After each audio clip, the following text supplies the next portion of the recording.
Today I'm going to tell you the story of Zhu Yuanzhang, the founder and first emperor of China's Ming Dynasty, known as Emperor Hongwu.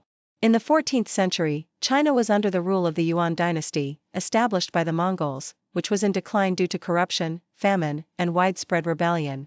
Into this chaotic world, Zhu Yuanzhang was born in 1328, into a poor peasant family in what is now Anhui province.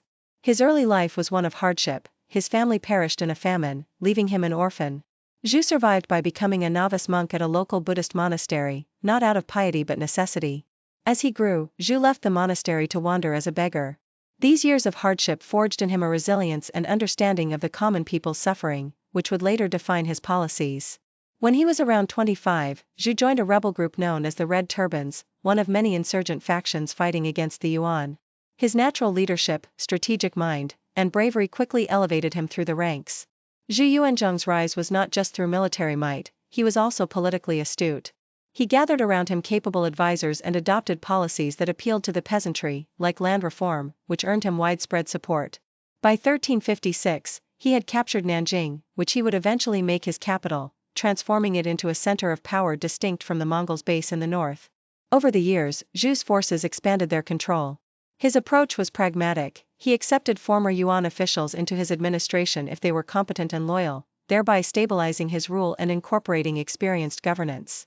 By 1368, after years of warfare, Zhu Yuanzhang proclaimed himself emperor, founding the Ming Dynasty with himself as Emperor Hongwu, meaning vastly martial.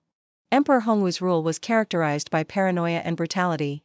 His fear of rebellion and betrayal led to massive purges of his officials, where thousands were executed on suspicion of treason or corruption.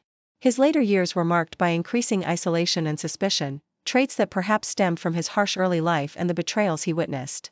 Zhu Yuanzhang died in 1398, having ruled for 30 years. He left behind a centralized, powerful empire with a strong economy and a stable society, setting the foundation for what would become one of China's most famous dynasties. His legacy is complex. He is remembered both as a peasant hero who rose against tyranny and as a despotic ruler whose methods were often cruel. Yet, his story from beggar to emperor embodies the tumultuous, transformative spirit of his era.